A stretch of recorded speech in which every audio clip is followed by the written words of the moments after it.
4. Cuerno alto. Baja la guardia, amigo Addon, dijo el Lord Comandante Caer de Verel. El anfitrión, un hombre robusto de cabellos rojos y vozarrón alegre, ocupaba la cabecera de una larga mesa de roble.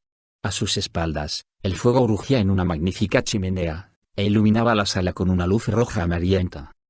A la derecha de Verel estaba Kelemvor, y a la derecha de él, acomodados a lo largo de la mesa como caballos ante un abrevadero, había 15 oficiales cormitas. Había una jarra de cerveza y un plato de cordero asado para cada hombre. Varios candelabros de hierro dispuestos sobre la mesa ayudaban al fuego a dar mejor iluminación al recinto. Huron ocupaba la primera silla a la izquierda de Lord de Verel, seguido por Addon. Las alforjas con la tabla descansaban en el suelo junto a la silla del clérigo. Luego venía Medianoche, que bebía vino en lugar de cerveza, seguida por 6 magos guerreros cormitas.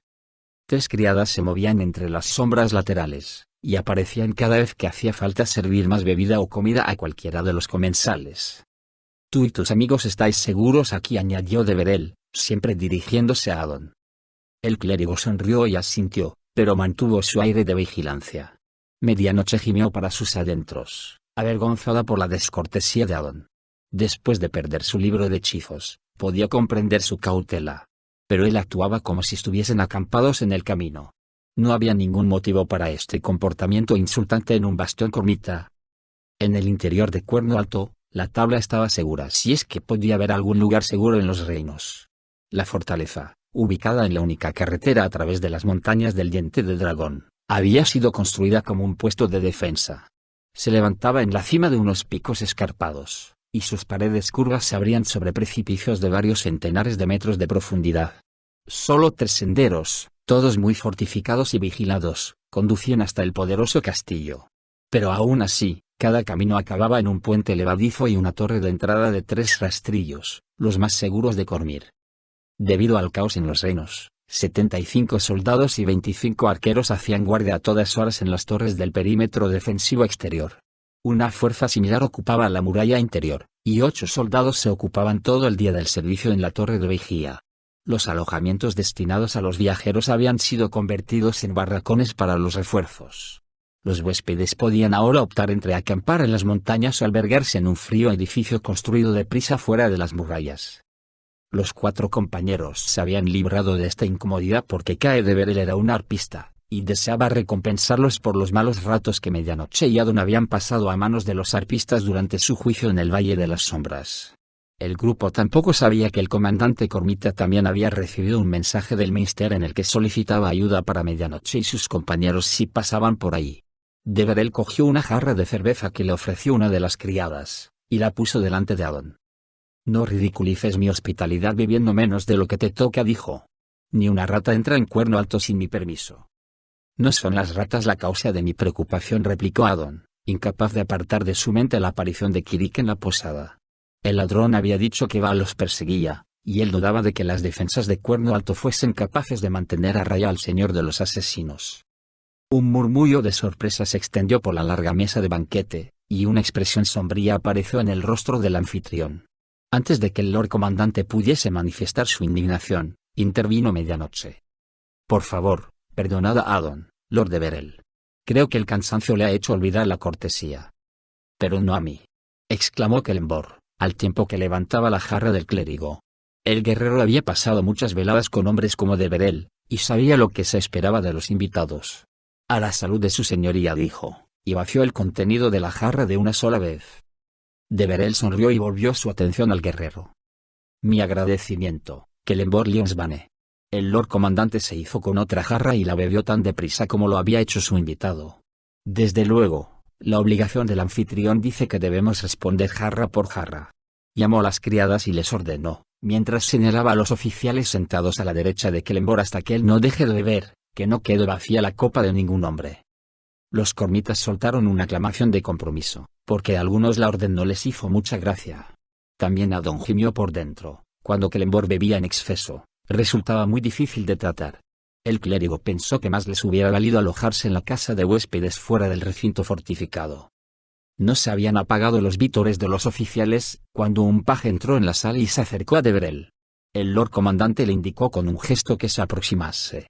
Si bien el joven susurró sus noticias junto a la oreja de Verel, Las palabras no pasaron inadvertidas para el fino oído de Hurón. Mi señor, el capitán Beresford me ha pedido que os transmita la noticia de que 2 guardias están ausentes de la muralla de defensa exterior. ¿Todavía llueve? Preguntó Deverell, con el entrecejo fruncido. Sí, asintió el paje. Las gotas son rojas como la sangre y frías como el hielo. El muchacho no pudo evitar que el miedo se trasluciera en su voz. Entonces dile a Beresford que deje de preocuparse, ordenó Deverell. Ya nos ocuparemos mañana de disciplinar a los ausentes. No me cabe la menor duda de que los guardias han buscado refugio de este tiempo tan extraño. El paje hizo una reverencia y abandonó la sala. El Lord Comandante volvió su atención una vez más a sus invitados. Miró a Hurón y le comentó. ¿Qué noche vamos a pasar? ¿No lo crees, hombrecito? La recordaré durante mucho tiempo, respondió el aludido con una sonrisa y se llevó la jarra a los labios. Addon se prometió controlar que toda la vajilla de peltre estuviese en la mesa al final de la velada. Había podido comprobar personalmente que los halflings eran unos ladrones incorregibles, y Hurón ya había dado motivos para no dudar de que fuese capaz de hacerse con los objetos propiedad del anfitrión. Después de escapar de la jarra solitaria en estrella del anochecer, el hombrecillo había intentado convencer a la compañía de que tendiera una emboscada a los gentileses. Estaba seguro de que la banda de Kirik era la responsable de la destrucción de su aldea. El halfling estaba tan decidido en su venganza que fue necesaria la intervención de Kelemvor para retenerlo. Más tarde, Hurón se había mostrado furioso. El halfling había dicho que el único motivo para no abandonarlos de inmediato era que Kirik no tardaría en alcanzarlos. No le faltaba razón. La rápida huida de la jarra solitaria solo les había dado una ventaja de 15 minutos. 25 jinetes habían aparecido tras su rastro en cuanto salieron del pueblo. Después de 6 horas de agotadora persecución, cuando llegaron a Tirluk, Kirik y sus jinetes más veloces estaban a menos de 200 metros. Addon había tomado la calle mayor a través del pueblo, con la esperanza de que la milicia local atacaría a los soldados gentileses. Pero era de madrugada, y si algún vigilante advirtió la presencia de la banda de Kirik, prefirió no dar la voz de alarma. Desde Tirluk, los compañeros habían escapado en la única dirección posible hacia las montañas. Una hora más tarde, dieron con una patrulla de soldados de caballería cormita que iba de camino a Cuerno Alto. No les había costado mucho convencer al capitán de que la compañía de Kirik era gentilesa, máxime después de la huida de la banda al ver a los cormitas. El capitán los había perseguido, pero los hombres de Kirik consiguieron escapar sin problemas. En campo abierto, los ponis de montaña de los cormitas no eran rivales para los caballos, incluso cuando estos últimos estaban extenuados tras muchas horas de galope. El capitán cormita envió a unos cuantos exploradores a seguir el rastro de la compañía gentilesa, para después reanudar su camino hacia Cuerno Alto mientras anunciaba que se enviaría un grupo de combate para ocuparse de los intrusos. La perspectiva no entusiasmó a medianoche, que no deseaba ver a Kirik muerto, pero no estaba en condiciones de protestar. Tras haber puesto en fuga a los perseguidores, el capitán invitó al grupo a que lo acompañasen hasta Cuerno Alto. El resto del trayecto había sido tranquilo. A su llegada a la fortaleza, y después de haber escuchado el informe del capitán, Caedoverell había ofrecido a los héroes la seguridad y las comodidades del lugar. Tras haber pasado 36 horas sobre las monturas, a nadie se le ocurrió rechazar la invitación.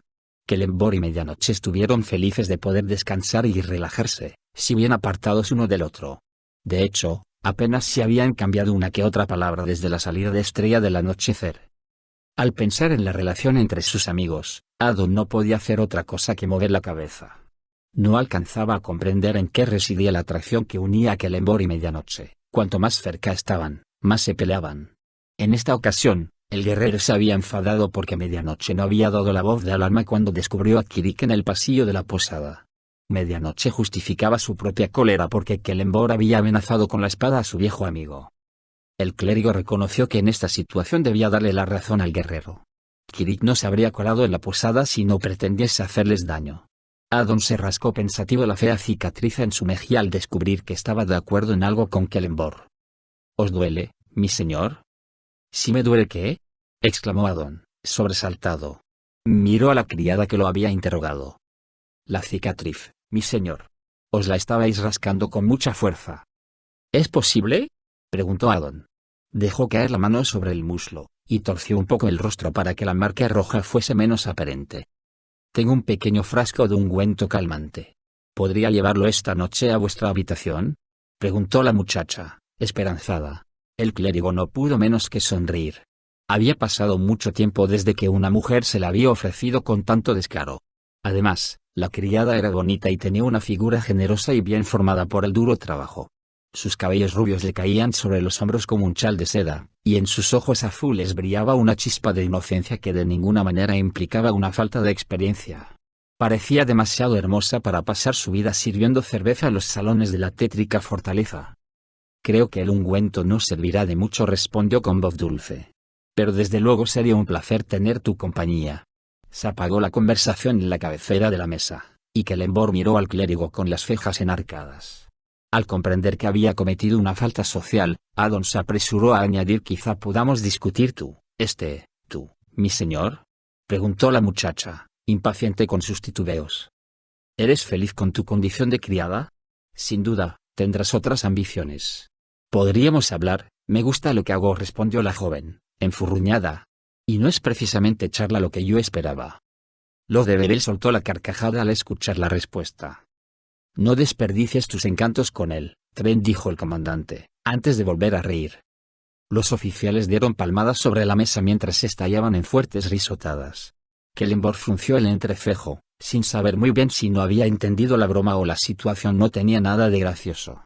Por fin, Deverell consiguió dominar la risa, y añadió: quizá, Trent, tengas más suerte con Kelemborg. Es una torre de virilidad como no había visto jamás. Trent se apresuró a complacer a su amo. Dio la vuelta a la mesa para acercarse a Kelemborg. Le acarició el brazo con la mano, y preguntó: ¿qué dice usted, señor Torre? Medianoche y Adon fueron los únicos en no secundar el coro de carcajadas.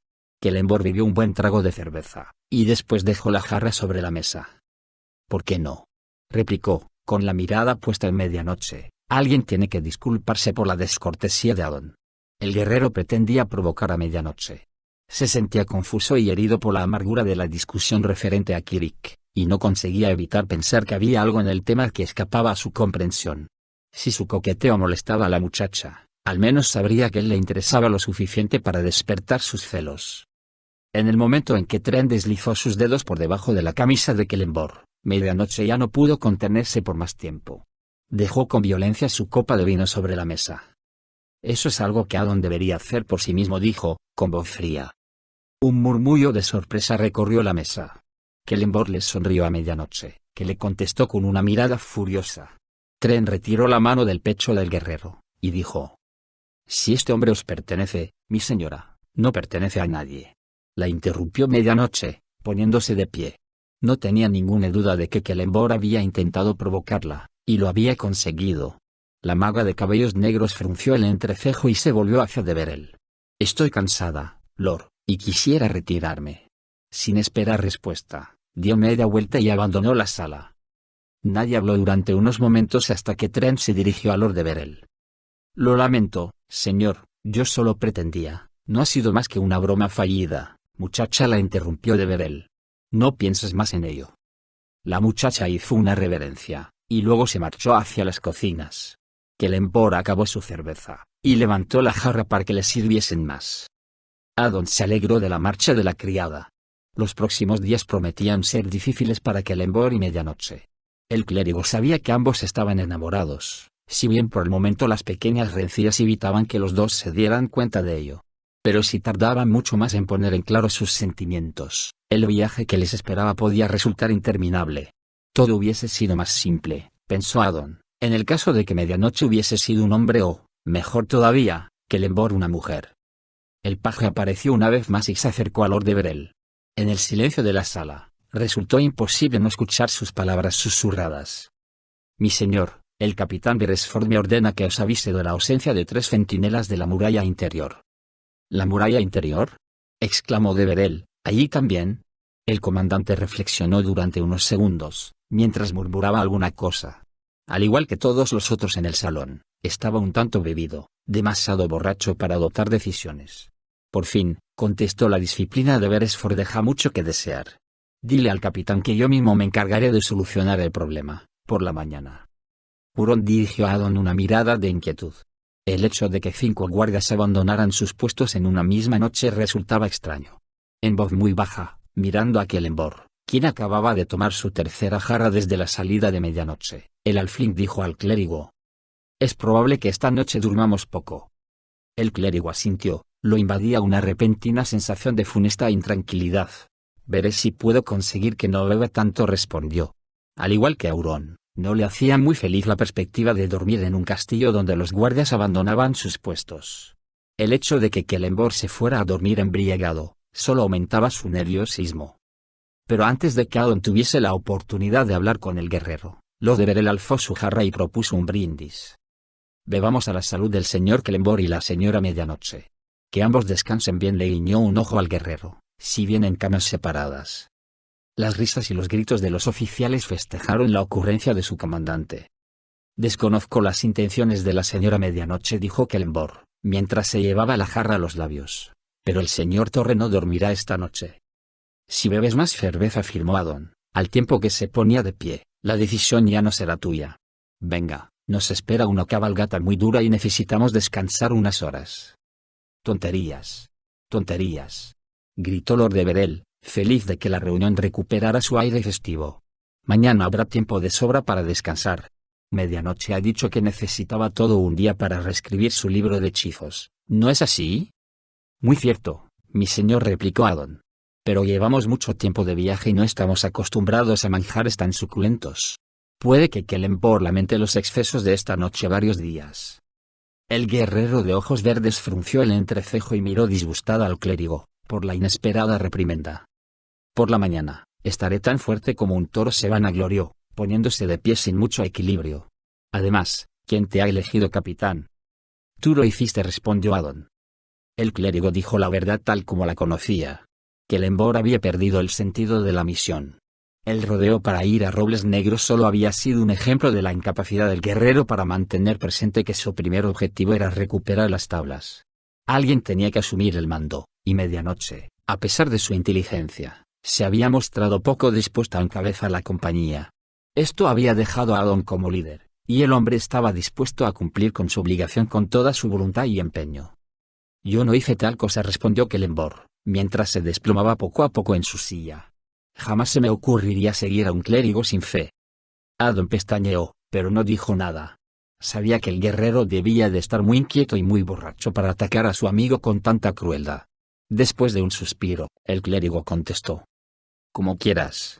Recogió las alforjas con la tabla. En el rostro de Celeborn apareció una expresión de arrepentimiento, al comprender que se había mostrado injusto con Addon. «Lo lamento. No tendría que haberlo dicho», se excusó el guerrero. «Te comprendo», dijo el clérigo. «Pero ya que no piensas irte a dormir, por lo menos intenta no beber en exceso».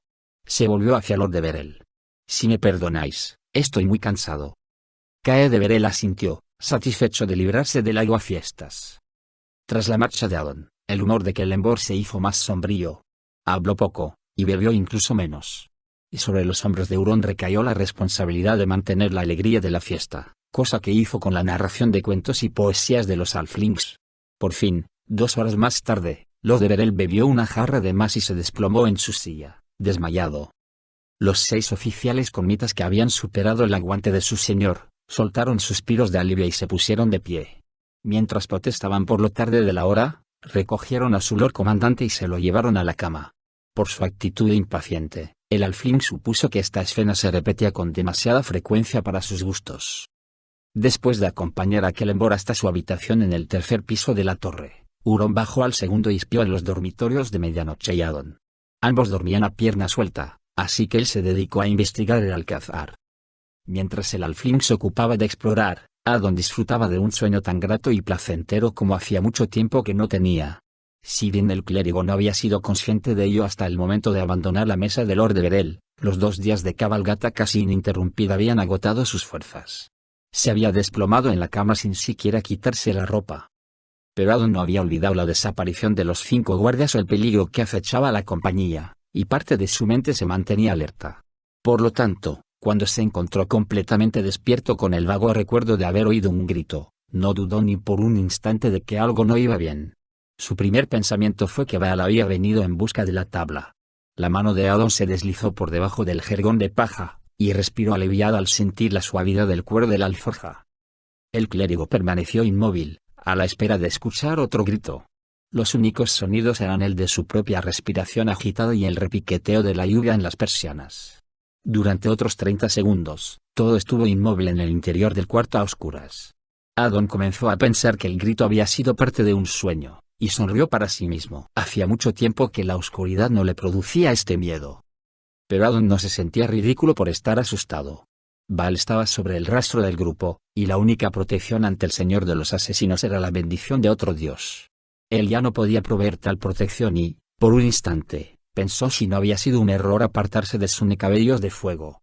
El clérigo acarició la cicatriz que le recorría la mejilla. Sin duda, había actuado mal al volverle la espalda solo porque ella no había hecho desaparecer el costurón.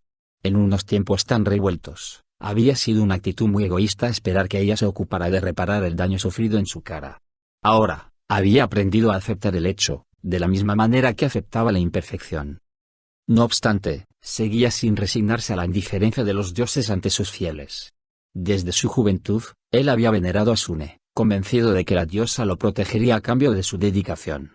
Cuando ella había permitido que le hirieran, Addon se había hundido en una profunda desesperación, al comprender lo poco que se interesaba Sune por sus creyentes. El conseguir salir de la depresión había sido un proceso lento y pesado. Su confianza y su deseo de vivir solo habían vuelto cuando él había puesto su devoción en los hombres. Pero esta nueva devoción no había servido para renovar la fe del clérigo en Sune.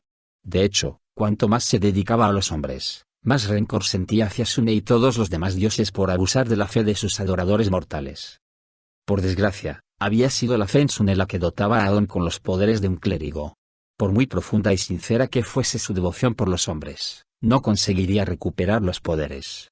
Los dioses eran seres sobrenaturales y mágicos, y, por razones que solo ellos conocían, recompensaban la fe más ardiente con una pequeñísima parte de su poder. La puerta de la habitación se abrió con un crujido, y puso fin a los pensamientos de Addon. Un rayo de luz amarilla se coló en el cuarto. Sin apartar la mirada de la puerta entreabierta, Addon buscó su maza y puso los pies en el suelo. En el momento en que se ponía de pie, una sombra voló por el aire desde la puerta, y sintió contra su cara el golpe de una cosa fría. El clérigo soltó un grito de sorpresa mientras caía sobre la cama. «Silencio», susurró Huron, «póntela». «¿Qué ocurre?», preguntó Addon, furioso. Recogió la cota de malla y se la deslizó por encima de la cabeza. Pero Huron, que había pasado las 3 últimas horas dedicado a estudiar todas las trampas del Alcázar, ya no estaba. En el momento en que el alfil llegaba al pie de las escaleras, se abrieron las puertas de la sala de banquetes. 6 guardias cormitas penetraron en la habitación con antorchas y armas.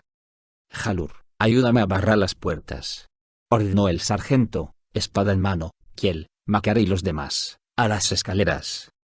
Sorprendido ante lo poco que habían tardado los cormitas en retirarse al torreón, el alfil se dirigió hacia las cocinas. Su destino era la habitación que estaba directamente debajo de la de Addon, la oficina del mayordomo. Por desgracia, la puerta estaba cerrada con llave y Huron tendría que forzar la cerradura a buscar la llave. Luego tendría que apilar los muebles para poder alcanzar la manivela. Le llevaría tiempo, cosa de la que no disponía. Él no sabía contra quién luchaban los guardias, pero sí que había conseguido abrirse paso con gran celeridad. Los soldados sabían un poco más que Huron acerca de su oponente. Orrel había visto algo que descendía por un rincón oscuro de la pared interior. Un momento más tarde, un hombre de aspecto tímido había salido de las sombras y caminado con aire despreocupado hacia la entrada del Alcázar. Orrel y el otro guardia habían salido al vestíbulo para darle el alto, pero él había apartado sus alabardas de un golpe, luego había extraído una daga de la manga y matado a los 2 con una certera cuchillada. Un tercer guardia había dado la voz de alarma, con fatales consecuencias para él. El forastero había lanzado su daga y atravesado la garganta del hombre sin darle tiempo a acabar el grito. Fitch, el sargento de guardia, había ordenado a sus soldados que se refugiaran en el Alcázar. Y se había sentido ridículo por huir ante un atacante solitario, pero la brutal eficacia demostrada por este indicaba con toda claridad que no era un asesino vulgar. Como sus órdenes eran las de defender el Alcázar, el sargento había considerado prudente retirarse y asegurar la puerta, para luego enviar a un hombre a buscar ayuda. Su estrategia no dio resultado. Las puertas eran gruesas y pesadas, pensadas únicamente para resistir, pero poco maniobrables. Mientras el sargento y un guardia intentaban cerrarlas, el asesino penetró en el vestíbulo. El guardia murió al cabo de un instante, cuando los dedos del atacante le destrozaron la garganta. Con la espada en alto, el sargento Fitz gritó su última orden a los hombres en la escalera. En el nombre de Azoun, no dejéis que suba las escaleras. En el segundo piso, Adon escuchó los sonidos de una breve escaramuza, que fue seguida de unas pocas palabras que no consiguió entender. La luz de una antorcha alumbraba el pasillo que separaba su habitación de la ocupada por medianoche. Su puerta también estaba entreabierta, pero en el cuarto no había luz suficiente para poder ver en su interior. La hechicera podía estar dentro o quizá ya había escapado. A la izquierda de Adon, las escaleras descendían en una amplia y suave espiral. 1,5 metros más abajo, otra antorcha proyectaba su luz amarillenta sobre los fríos escalones de piedra. En el lugar donde la escalera se perdía de vista, aparecían las sombras de 4 cormitas que buscaban refugio en la altura. Cada silueta esgrimía una alabarda. A juzgar por las sombras, su perseguidor era un solo hombre. Una de las siluetas cormitas se atacó.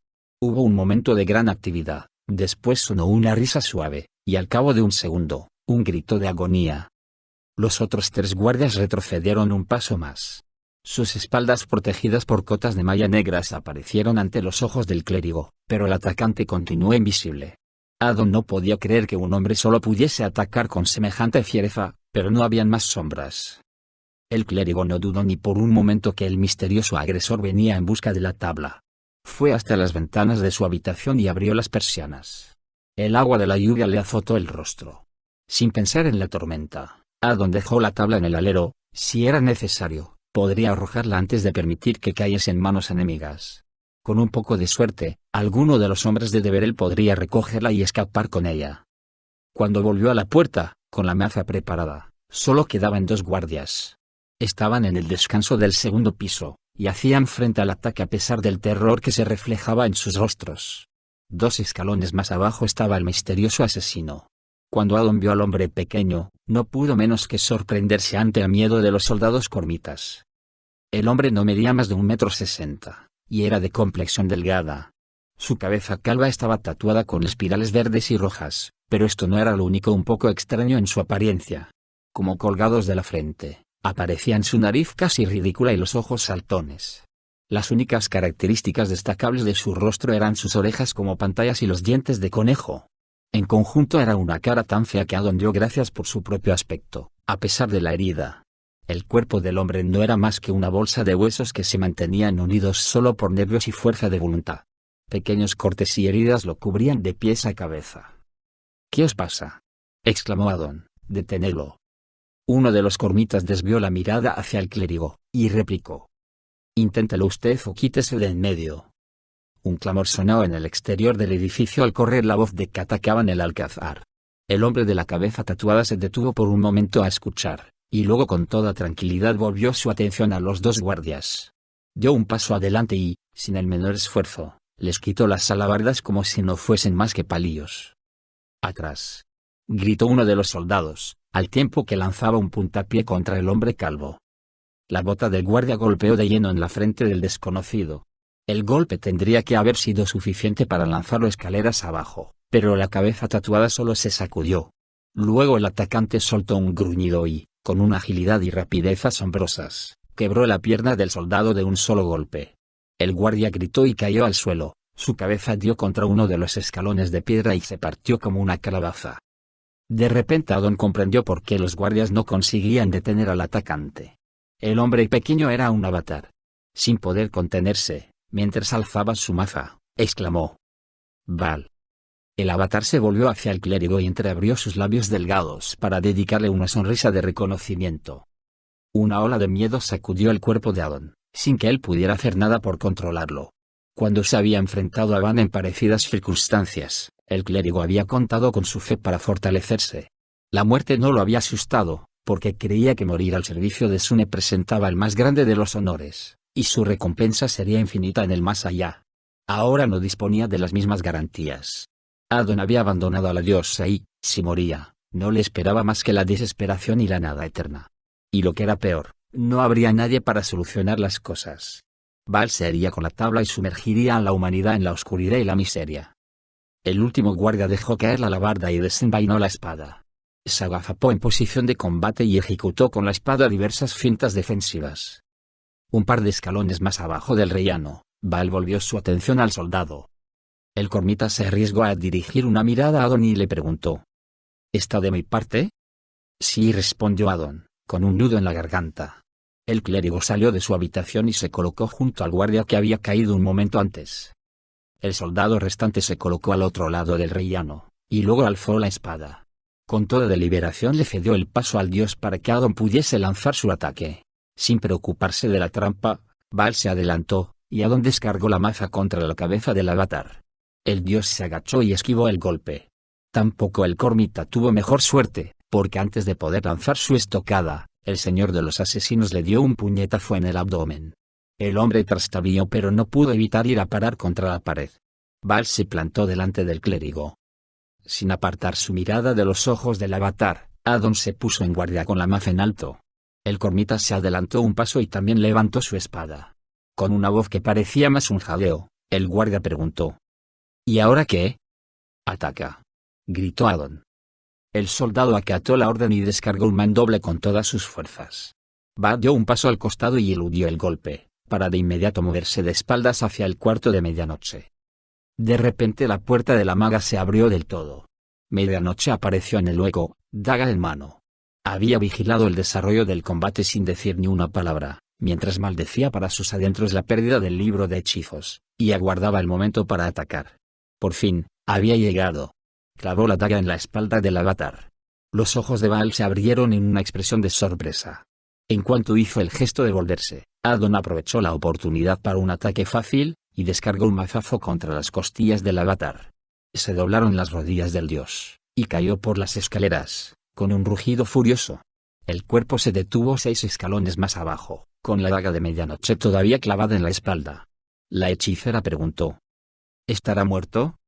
Baal se incorporó y miró a la muchacha, mientras maldecía en un lenguaje que ningún humano podía imitar. Sin prestar atención a sus heridas, el señor de los asesinos corrió escaleras arriba. El cormita lanzó un grito y, espada en alto, salió al encuentro del avatar. Baal chocó con el guardia a medio camino, detuvo el mandoble con un terrible golpe en el brazo del hombre al mismo tiempo que le clavaba los dedos en la garganta. El avatar alcanzó el rellano sin soltar a su víctima, y luego arrojó el cadáver escaleras abajo sin más preocupaciones. Fue en aquel momento cuando Adon comprendió la situación. No había nada que pudiesen hacer para detener al avatar.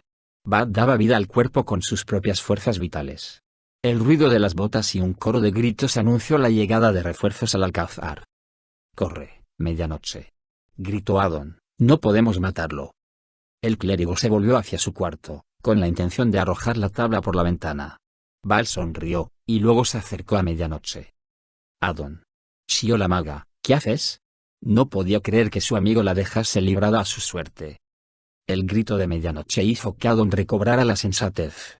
En su preocupación por proteger la tabla, había olvidado que la mujer estaba indefensa. Se giró y enarboló la maza, al ver que Baal le daba la espalda. Descargó el golpe contra la nuca del dios. Los huesos se hundieron bajo el impacto del arma. El avatar se balanceó y, por un instante, el clérigo pensó que caería al suelo. Baal levantó una mano y palpó la herida. Cuando la retiró tenía los dedos bañados en sangre. Sin siquiera darse la vuelta, lanzó un puntapié como la coz de un mulo, y golpeó al clérigo en las costillas. Adon voló hasta el interior de su cuarto, se estrelló contra la cama, para luego quedar hecho un ovillo en el suelo. Mientras intentaba introducir un poco de aire en los pulmones, pensó si sería capaz de volver a levantarse. De pronto sintió que el suelo se movía, y oyó el chirrido de metal contra metal. No se le ocurrió ninguna explicación para los ruidos y la extraña vibración. «¿Qué ocurre ahí abajo?», gritó Kelembor desde el rellano de la tercera planta, con una voz aguardentosa por la resaca y el sueño. Baal miró hacia la planta alta, con la cabeza convertida en una pulpa sanguinolenta. «Por el puño claveteado de Torm», añadió el guerrero, mientras bajaba los escalones con paso poco seguro. «¿Qué eres tú?». Baal volvió su atención a la hechicera, sin aparentemente preocuparse por el guerrero. Con el corazón en la boca, medianoche se apoyó en el marco de la puerta mientras intentaba descubrir la manera de defenderse sin contar con un arma. Un terrible rugido resonó en el pasillo. Se trataba de Kelembor que volaba por los aires dando mandobles. Baal se encorvó un poco, dejó que el guerrero cayera sobre su espalda, y luego se irguió con violencia para catapultarlo escaleras abajo. Celeborn desapareció de la vista de Adon tan deprisa como había entrado. Una serie de golpes y maldiciones anunció que los refuerzos cormitas habían detenido la caída del guerrero, y que tardarían todavía más en su ascensión. Adon se obligó a sí mismo a ponerse de pie, con solo un hilo de respiración. La puerta de su habitación estaba en línea directa con la de Medianoche, y pudo ver cómo Baal avanzaba hacia la joven. Medianoche permanecía inmóvil mientras el señor de los asesinos venía hacia ella. Había pensado en una manera para demorar a Baal, pero todo dependía del elemento sorpresa.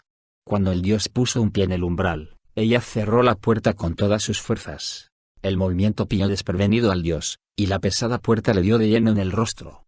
El avatar retrocedió un par de pasos, ocasión que Medianoche aprovechó para cerrar la puerta, echar el cerrojo y apoyar su cuerpo contra la plancha de madera.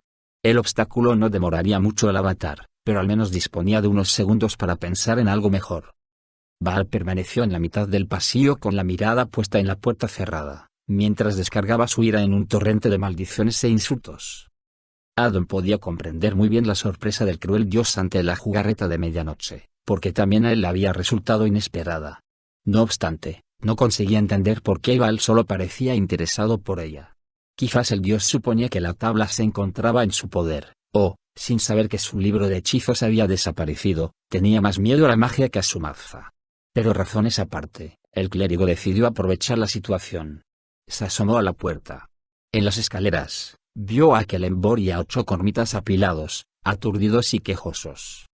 En el momento en que levantaba la maza, el suelo volvió a vibrar bajo sus pies, y unos débiles tintineos metálicos resonaron en el rellano. Si bien no sabía a qué atribuirlo, dejó el misterio para mejor momento, y se preparó para el ataque. En aquel preciso instante, Baal tomó carrerilla y descargó un puntapié contra la puerta de Medianoche. El cerrojo se quebró, la puerta se abrió de par en par y la maga cayó de bruces. Adon erró el golpe a la cabeza de Baal y su maza golpeó contra el suelo, que sonó a hueco. 2 piedras se desprendieron del relleno. El clérigo retrocedió hasta el umbral de su habitación y, asombrado, miró el agujero. El avatar se volvió hacia Adon, con una mueca que hablaba a las claras de su irritación. De repente se hundió todo el rellano, que en su caída arrastró al señor de los asesinos y el cuerpo de uno de los soldados. Los escombros del rellano se estrellaron contra el del primer piso, se escuchó un ruido atronador, y una densa columna de polvo ascendió por el agujero recién creado. Medianoche gateó hasta el umbral y, por un momento, ella y Adon miraron por el agujero. Cuando se despejó un poco el aire, pudieron ver el cuerpo retorcido de Baal entre los escombros, con el cuello en una posición extraña, prueba evidente de que estaba partido. El pequeño cuerpo, lleno de magulladuras, estaba aplastado en una docena de lugares. Pero los ojos del avatar permanecían abiertos, y su mirada llena de odio estaba puesta en Adon. El dios cerró primero su mano izquierda en un puño, y luego la derecha. Medianoche soltó una exclamación, sin poder creer que aún había vida en aquellos despojos. «¿Qué es lo que hace falta para matarte?», gritó Adon. Como una respuesta a su queja, Huron asomó la cabeza por un agujero debajo del umbral del cuarto del clérigo. Era ahí donde debía estar la viga que soportaba el rellano. «¿No ha sido suficiente?», preguntó el alfín. «¿En qué lío me habéis metido?». «¿Qué ha pasado?», quiso saber Medianoche, sin dejar de mirar asombrada por el hueco. «Era una trampa», replicó Huron, como si fuera lo más natural. «Una última línea de defensa. Todos los rellanos de la torre están diseñados para hundirse, si los asaltantes consiguen entrar en el alcázar y dar tiempo a los defensores para alcanzar el techo». El alfín no había acabado su explicación cuando ya Baal había levantado una pierna y se había empujado contra los escombros para poder sentarse. «Da igual», dijo Adon, señalando al avatar. Huron señaló hacia la parte superior de la puerta de Adon. «Hay una manivela detrás de la puerta», gritó, al tiempo que daba vueltas con la mano. «Hazla girar». El clérigo miró detrás de la puerta. Ahí estaba la manivela. La hizo girar, y un chirrido insoportable llenó la habitación. La viga superior, la que aguantaba el rellano del tercer piso, comenzó a moverse. «Más rápido», chilló Huron. Medianoche se separó de la puerta. Consideró prudente mantenerse bien lejos cuando se desplomara el rellano. Adon hizo girar la manivela con todas sus fuerzas. Las vigas se movieron poco a poco, y una piedra se desprendió del rellano. Después, otras 2. Luego una docena, hasta que, por fin, se desprendió todo el suelo para caer a través del agujero donde había estado el segundo rellano. Hurón volvió a asomar la cabeza por el agujero, y Medianoche se arrastró para espiar desde su umbral. Los refuerzos cormitas aparecieron finalmente en el segundo piso, seguidos por Kellenborg. Todos se asomaron por el agujero con la mirada puesta en los escombros del primer piso. ¿Está muerto?, preguntó Hurón. No, replicó Adon. Cuando muere el avatar de un dios, la destrucción es inmensa. ¿Un dios?, exclamó el alfling. La sorpresa y el susto casi lo hicieron caer por el boquete. Kirik no mentía. Baal nos persigue, afirmó el clérigo. Hizo una pausa, y señaló los escombros. Ahí está. Como una respuesta a las palabras de Adon, se despejaron las nubes de polvo y todos pudieron ver una pierna y una mano del dios que aparecían de entre las piedras. Yo creo que está muerto, declaró Hurón. La mano se retorció y apartó un cascote. Medianoche soltó una exclamación. Si no podemos matarlo, dijo, ¿no habría una manera de mantenerlo prisionero? Adon frunció el entrecejo y cerró los ojos, mientras buscaba en su memoria alguna trampa capaz de retener a un dios. Por fin, renunció al esfuerzo, y respondió. No que yo conozca. La mano apartó otra piedra. Soldados, al primer piso, ordenó el sargento Comita. Rápido, antes de que consiga liberarse, añadió Kellenborg, mientras daba media vuelta y abría la marcha escaleras abajo. Para morir en una lucha inútil, pensó Adon. Tal vez deberíamos marcharnos, sugirió Hurón, sin mucho ánimo. Medianoche no lo oyó. Tan pronto como había sugerido aprisionar a Baal, en su mente había aparecido un hechizo diferente a todos los que había conocido antes. La maga volvió a su cuarto y rebuscó en los bolsillos de su capa, luego se asomó al hueco con 2 bolas de arcilla y un poco de agua. Empapó una de las bolas, la desmenuzó entre los dedos y desparramó los gránulos sobre la pila de escombros. ¿Qué haces?, preguntó Hurón con la mirada fija en los trocitos de arcilla. Lo encierro en piedra, explicó Medianoche, muy tranquila, sin dejar de desparramar el barro. ¿Por medio de la magia?, preguntó Adon. Desde luego. ¿Acaso crees que soy un picapedrero? ¿Y qué pasará si el hechizo no resulta?, protestó el clérigo. Podrías hacer que la torre se desplomara sobre nosotros. En el rostro de Medianoche apareció una sombra de duda. Estaba tan entusiasmada con el hechizo que no había considerado la posibilidad de un fallo. Baal apartó otras cuantas piedras. ¿Qué podemos perder?, dijo Medianoche. Cerró los ojos y dirigió su magia. Recitó la salmodia deprisa, al tiempo que dejaba caer los últimos trozos de la primera bola de arcilla. Cuando abrió los ojos, los escombros se habían transformado en un fluido espeso y traslúcido del color de la cerveza. Había esperado ver fango y no resina, pero por lo menos el cuerpo de Baal estaba envuelto. Su mirada de odio estaba fija en Medianoche, mientras luchaba por zafarse. Kellenborg y los cormitas aparecieron en el primer piso dispuestos para el ataque, pero se detuvieron junto a la gelatina dorada. Uno de los soldados intentó pasar la espada y acuchillar a Baal, pero la sustancia retuvo la hoja y fue imposible retirarla. ¿Qué significa todo esto?, preguntó el sargento. ¿Cómo vamos a atacar en medio de todo este engrudo? Yo recomendaría evitar cualquier ataque, contestó Adon, a menos que no quede otra opción. Medianoche empapó la otra bola de arcilla y la desmenuzó sobre la burbuja amarilla. ¿Qué se cree que hace?, gritó el sargento, apuntando con la espada a la mano de la hechicera. Hurón se encargó de la respuesta. No se preocupe. Y, por cierto, yo en su lugar me apartaría. Medianoche cerró los ojos y recitó otro hechizo, esta vez para convertir en sólido la gelatina. Cuando acabó la letanía, la materia dorada comenzó a endurecerse. Los movimientos del avatar se hicieron cada vez más lentos hasta cesar por completo en unos pocos segundos.